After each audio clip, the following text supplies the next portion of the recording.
साथियों, आप सभी को टीम एसीबी की तरफ से नए वर्ष की बहुत बहुत मंगल कामनाएं। आज वर्ष 2022 संपन्न होने को है, पूर्ण होने को है और मेरा करीब 35 वर्ष का भारतीय पुलिस सेवा का कार्यकाल भी आज पूर्ण होने को है। तो मुझे बहुत खुशी है कि मुझे एक बहुत ही सशक्त टीम और एक बड़ी जुझारू अच्छी टीम को लीड करने का मौका मिला।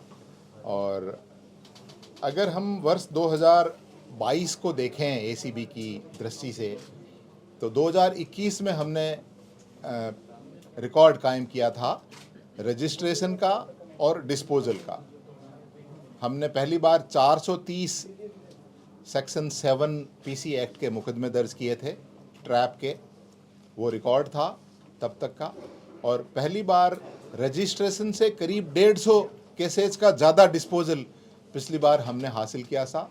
585 प्रकरणों में हमने फाइनल रिपोर्ट चालान या एफआर कोर्ट में पेश की थी। मुझे खुशी है कि टीम एसीबी ने इस वर्ष अपने पिछले साल के रिकॉर्ड को तोड़ा है। अब तक हम इस साल में, साल के अंत, क्योंकि आज लास्ट डे है और आप जानते हैं कि हमारे यहाँ तात्कालिक एफआईआर दर्ज नहीं होती, अगर कोई ट्रैप हुआ है तो उसकी एफआईआर दर्ज होती है। तो हम पूरा रजिस्ट्रेशन कर चुके हैं। 511 प्रकरण इस साल अब तक इस साल दर्ज हुए हैं, जिसमें 465 प्रकरण सेक्शन 7 के हैं, 25 प्रकरण आय से अधिक संपत्ति के हैं और जो 27 बाकी जो बचे हुए प्रकरण हैं वो पद के दुरुपयोग के हैं। अगर हम पूरे पीरियड का देखें, अक्टूबर में मैंने ज्वाइन किया था तो हमने 1010 ट्रैप के मुकदमे दर्ज किए हैं 2 साल 3 महीने में। डिस्पोजल में इस बार अब तक हमने 610 प्रकरणों में फाइनल रिपोर्ट, जिसमें चालान और एफआर सम्मिलित है, कोर्ट में हमने पेश किए हैं। ट्रैप की संख्या के अलावा गुणात्मक दृष्टि से भी आप देखें तो इस वर्ष बड़े बड़े ट्रैप्स हुए। अलवर के जिला कलेक्टर ट्रैप हुए, IRS officer, IRTS officer, chief engineers, gazetted officers, vice chancellor Rajasthan technical university के, इनके विरुद्ध पीसी एक्ट के तहत कार्रवाई की गई। उन एरियाज में भी हुए हैं जहां पहले कम ट्रैप होते थे। तो संख्या बड़ी है, क्वालिटी बड़ी है और स्प्रेड भी बड़ी है हमारी। डिस्पोजल में हमने 610 प्रकरणों का डिस्पोजल किया है न्यायालय में, और ट्रायल में भी हम पिछले सालों से काफ़ी ज़्यादा बड़ी संख्या में हमने प्रकरणों का निस्तारण कराया है।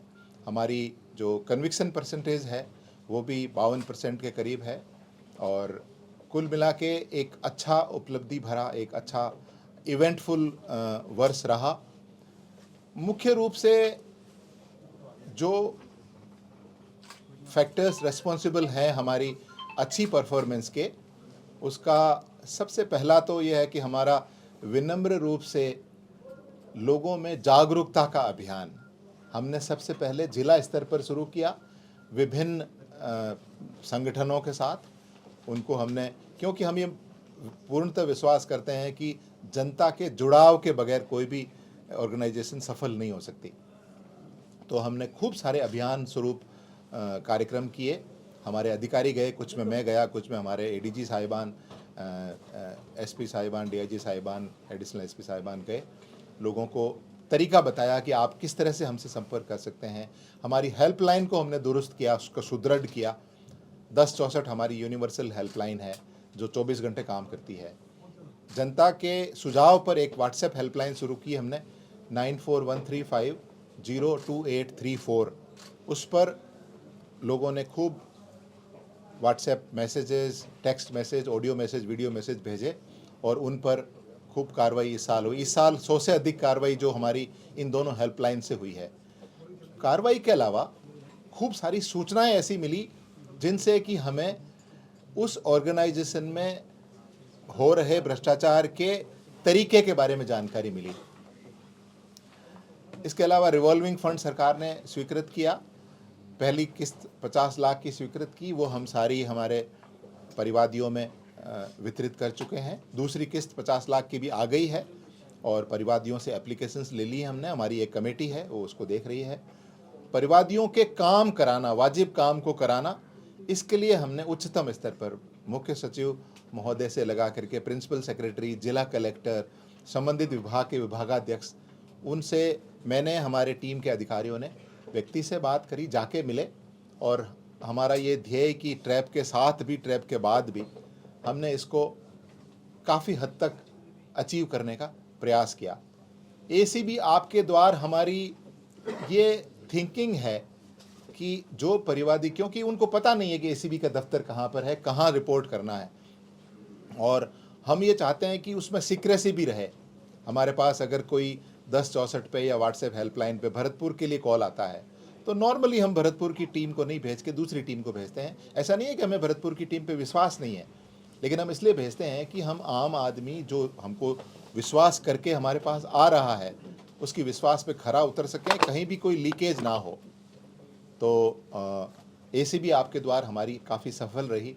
कई सारे ट्रैप्स में हमने फरियादी को ऑफिस में बुलाया ही नहीं, किसी को पता ही नहीं चला, कहीं और तीसरे स्थान पर मिले, और उनकी बात के साथ वेरिफिकेशन करके हमने कार्रवाई की। तो समग्र रूप से एक अच्छा साल रहा एसीबी की दृष्टि से। कुछ इंडक्शंस भी हुए, लेकिन फिर भी हमारे यहाँ वैकेंसीज़ हैं, बिकॉज हमारे यहाँ जो सबसे महत्वपूर्ण पद है वो एडिशनल एसपी का है। हमारे यहाँ 60 एडिशनल एसपी के पद हैं, और अभी 60 के अगेंस्ट में सिर्फ 28 लोग हैं। 7 लोग अभी इंडक्शन हुए हैं जो अभी ज्वाइन कर रहे हैं। डीवाईएसपी इंस्पेक्टर्स भी हमारे महत्वपूर्ण पद है। इन पर भी साल वर्ष पर्यंत हमने प्रयास किया कि हमें इंडक्शंस हो, हमने इंडक्शंस किए। मुझे ये कहते हुए खुशी है कि मुझे मेरी टीम के किसी भी अधिकारी को निलंबित नहीं करना पड़ा, कोई गंभीर विभागीय कार्रवाई नहीं करनी पड़ी। सब ने मोटिवेटेड होकर के अच्छा काम किया, और उसका परिणाम यह है कि जिन यूनिटों ने पूर्व के वर्षों में कोई अच्छा उपलब्धि हासिल नहीं की थी, उन्होंने भी बहुत अच्छी उपलब्धि हासिल की है। तो जो पूरे आंकड़े हैं वो आपको हमने सप्लाई किए हैं। अभियोजन स्वीकृति में भी एक बहुत अच्छा रिकॉर्ड कायम हुआ है। पहले अभियोजन स्वीकृति आईओ के सर पे रहती थी, वो जाता था और मिलती नहीं थी। अब हमने पिछले 1.5-2 साल से हम लोगों ने भी, वरिष्ठ अधिकारियों ने भी इसमें एक प्रोएक्टिव रोल किया। हमने मुख्यमंत्री महोदय से कह के मुख्य सचिव महोदय की अध्यक्षता में मीटिंग करवाई, और हम विभिन्न प्रिंसिपल सेक्रेटरीज़ के साथ व्यक्ति से जाके मिले, उनसे रिक्वेस्ट किया। तो उसका परिणाम यह है कि रिकॉर्ड अभियोजन स्वीकृतियाँ लास्ट ईयर मिली थी, और उससे ज़्यादा इस बार मिली है हमको। और मनाही का प्रतिशत भी जो पहले करीब 20 के आसपास होता था, वो अब थोड़ा कम होकर के 12-15 तक पहुंचा है। एक और बड़ी अच्छी पहल हमारे यहाँ हुई है। प्रकरणों के अनुसंधान में समय ज़्यादा लगता था, हमारे पेंडेंसी काफ़ी ज़्यादा रहती थी, उसको हमने एक चुनौती के रूप में लिया। अगर हम उसको एक स्टैटिस्टिकल एनालिसिस के रूप में देखें तो 2018-19 में 380 दिन से ज़्यादा एक ट्रैप के प्रकरण में दर्ज होने से न्यायालय में चालान पेश करने तक का सफ़र जो होता था, उसमें करीब 380 दिन लगे 18-19 में। 20 में ये करीब 250 दिन तक पहुंचा। 21 में हमने एक समय सीमा बांध दी कि भाई आपको इतने समय पर ये प्रकरण में ये कार्रवाई करनी है। तलाशी ले ली आपने, तो तलाशी की रिपोर्ट हमें सप्ताह भर में भिजवानी है। तो हर स्टेप के लिए हमने एक टाइमलाइन तय कर दी, और वो हमने इन हाउस बैठ करके सबसे चर्चा करके करी। उसका परिणाम यह है कि अब हमारा ट्रैप का एक प्रकरण 2022 में करीब 80 दिन में डिस्पोजल हो गया। तो 380 दिन से 80 दिन का जो सफ़र है, उसका परिणाम ये रहा कि हम ज़्यादा मुकदमों का डिस्पोजल कर पाए। ज़्यादा जब पेंडेंसी होती है, लंबा समय लगता है, तो कहीं न कहीं अभियुक्त उस फाइल को इधर उधर करने का प्रयास करता है। तो अंत में मैं यही कहना चाहूँगा कि आप सब लोगों का भी बहुत सहयोग रहा। जब भी कोई ट्रैप की कार्रवाई हुई, आपने जो कार्रवाई थी उसको काफ़ी अच्छे प्रोमिनेंटली आपने उसको हाईलाइट किया, जिससे कि इससे क्या होता है कि आम जन में ये होता है कि हाँ, भ्रष्टाचार को हमें एक्सेप्टेंस वाले मोड में नहीं लाना। आज ये हुआ है कि लोगों ने स्वीकार कर लिया है कि कुछ दे लेके और अपना काम निकालो।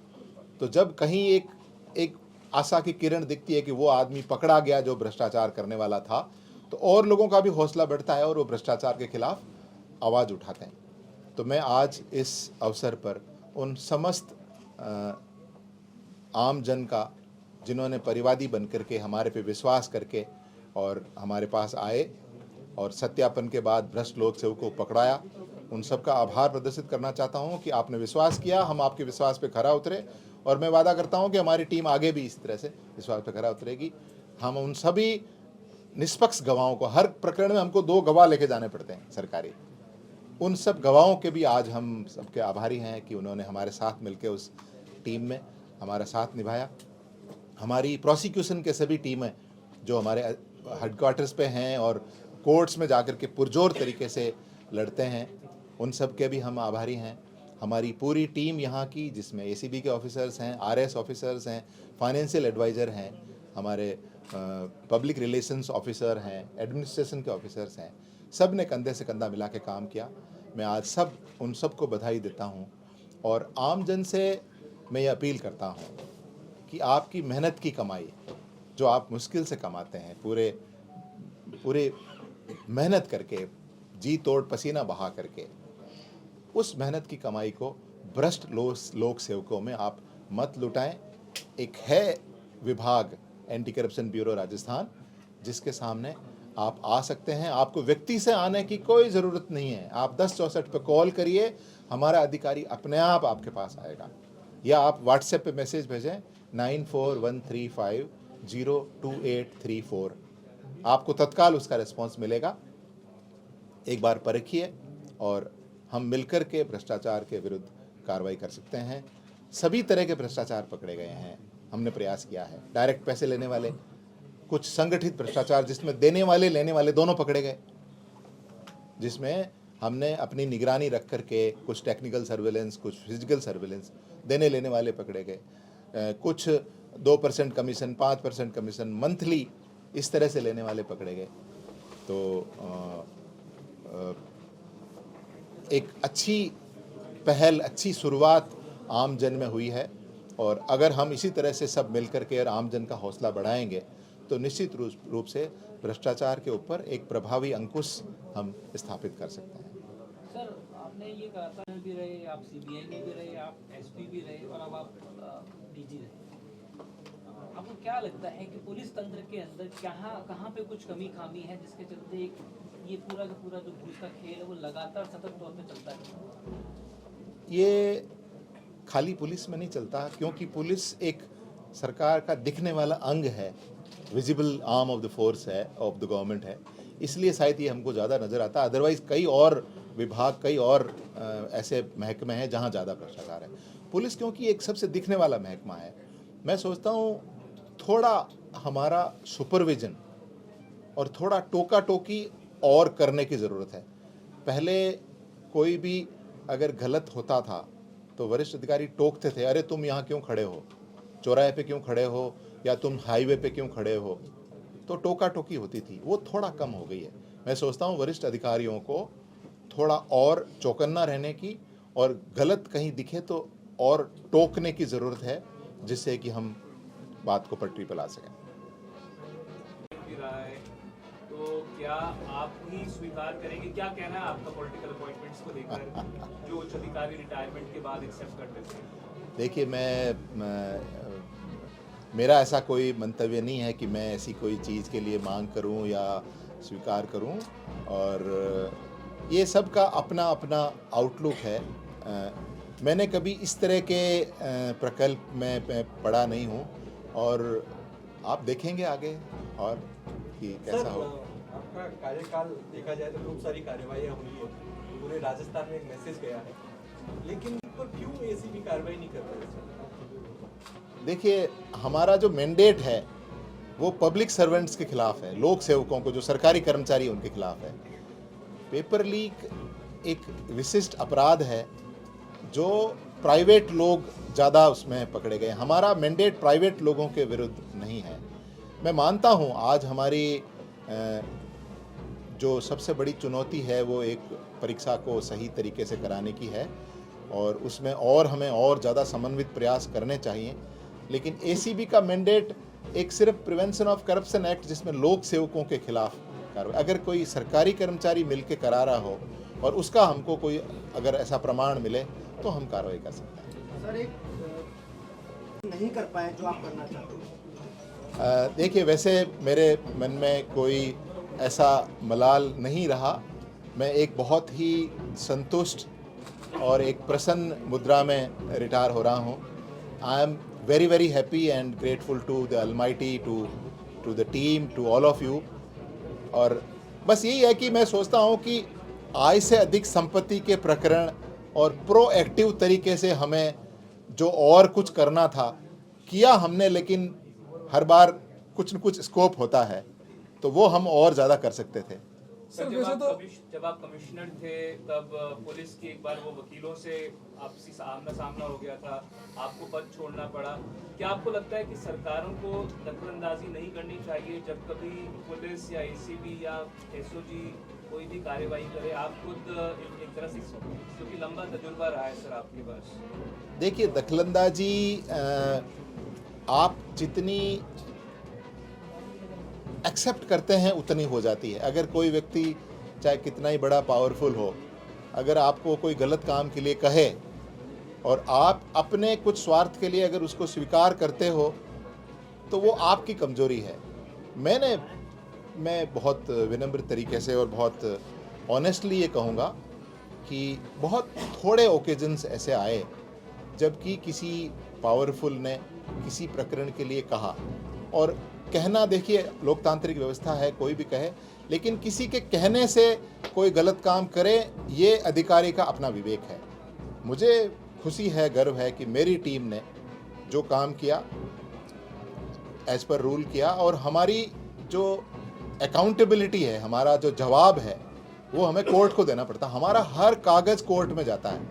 हम कितना भी अच्छा कर लें लेकिन कोर्ट अगर हमारे केस को खारिज कर दे तो वो हमारे लिए एक अलग बात होती है। मुझे खुशी है कि पिछले 2 साल 3 महीने में कोई भी प्रकरण में कोर्ट ने हमारे किसी प्रकरण को सिरे से खारिज नहीं किया।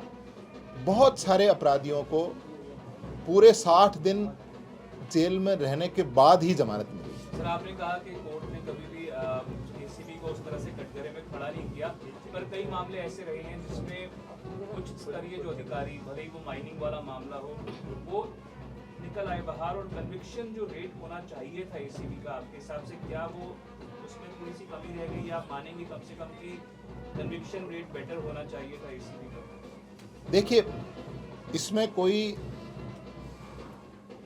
इसको अपोज कर नहीं सकता कि कन्विक्शन रेट ज़्यादा होनी चाहिए, बेटर होनी चाहिए। कन्विक्शन में बहुत सारे फैक्टर्स रिस्पॉन्सिबल होते हैं। कंप्लेनेंट के बयान, बहुत सारे डॉक्यूमेंट्स का वहाँ पर एग्जिबिट होना। कई बार फरियादी है वो उस समय तो बोल देता लेकिन बाद में हमारे संपर्क में नहीं रहता, लेकिन मुलजिम के लिए वो जीने मरने की बात होती है तो वो उसको विन ओवर करने की कोशिश करता है। तो उन सारी लिमिटेशंस के बावजूद भी हमारा कन्विक्शन नॉर्मल केसेस से काफ़ी बेहतर होना एक अच्छी चीज़ है। फिर भी मैं सोचता हूँ कि हमें हमारे प्रोसिक्यूशन पे और ज़्यादा ध्यान देना चाहिए। हमने किया इस बार, हमने 15 कोर्ट्स, हमारे 17 कोर्ट्स हैं, हर कोर्ट में पहली बार एक सब इंस्पेक्टर लगाया जो हर केस की हर डॉक्यूमेंट को देखे और जो आने वाला गवाह है उसको ब्रीफ करे, उसको पूरा बताए। उससे बेहतर उसके रिजल्ट्स अब आगे आने वाले टाइम पे आएंगे। डीजीपी साहब, मेरा ये सवाल था कि आप सामने जो डीजीपी का बंगला है वहाँ रह पाते हैं? देखिए, ये सारे बराबर के पद हैं और मैं जिस टीम को लीड कर रहा हूँ, I am proud of my team. और कोई फ़र्क नहीं पड़ता आपने यात्रा का आनंद लिया, आप दिल्ली से चले, आप जयपुर नहीं उतर के गांधीनगर उतर लिए, क्या फ़र्क पड़ता है? क्योंकि अल्टीमेट डेस्टिनेशन सबका एक है। तो आई एम एब्सोल्युटली हैप्पी, मेरी कोई किसी तरह की कोई मलाल नहीं है और हर पद बहुत महत्वपूर्ण है।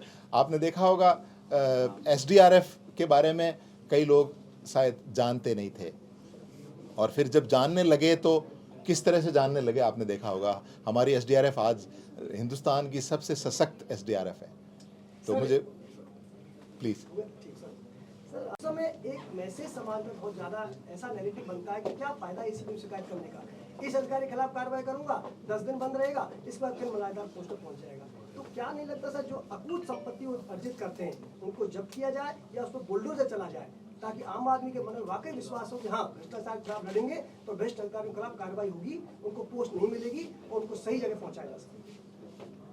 आप जो कह रहे हैं मैं काफ़ी हद तक उससे मैं सहमत हूँ कि अगर कार्रवाई हो तो मजबूत हो। और यहाँ पर मतलब जो कार्रवाई हुई है ऐसा नहीं है कि उसको कहीं हतोत्साहित किया गया हो। कुछ उदाहरण ऐसे जो अपवाद स्वरूप वो हो सकते हैं, लेकिन देखिए हम एक लोकतांत्रिक व्यवस्था में हैं, हर स्तंभ का अपना अपना रोल है। तो हमारा रोल है करप्शन को आइडेंटिफाई करना, उस पर नज़र रखना और उसको पकड़ना।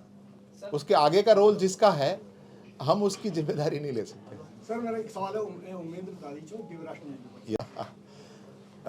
देखिए मैं एक बहुत सामान्य परिवार से हूँ और मुझे बहुत अच्छा मौका मिला यहाँ पर और सबने बहुत समर्थन दिया, स्नेह दिया, मैं उसके लिए बहुत बहुत आभारी हूँ। और अभी तात्कालिक तौर पे तो मैं सोचता हूँ कि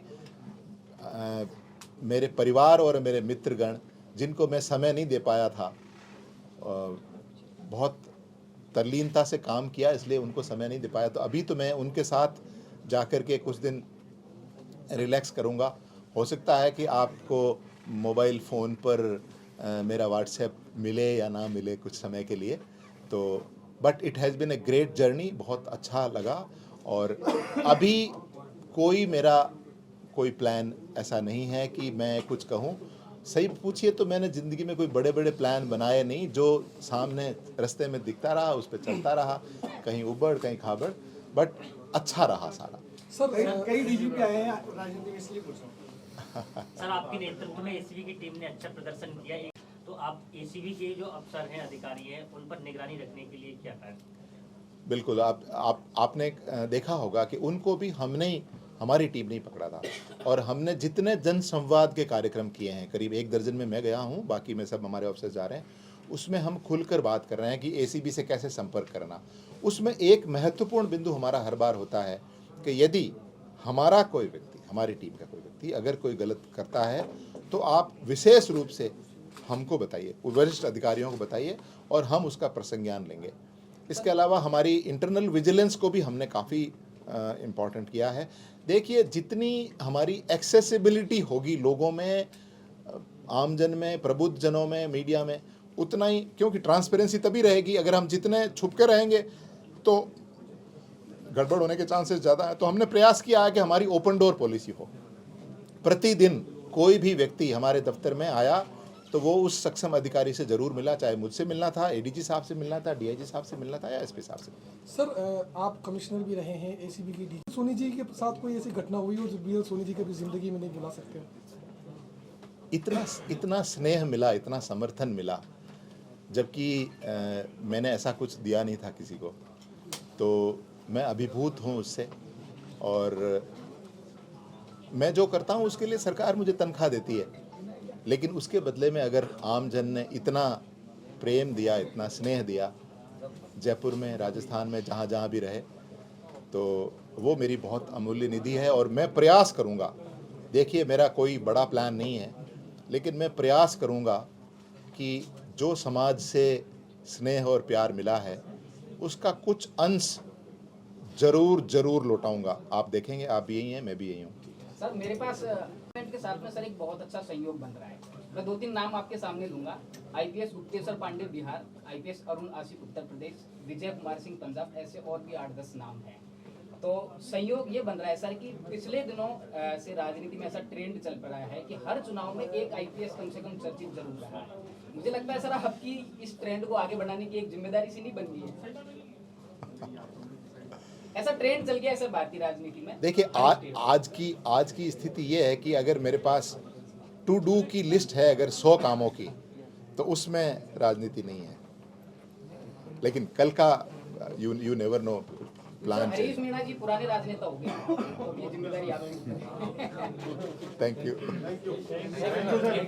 एक सवाल और है। हाँ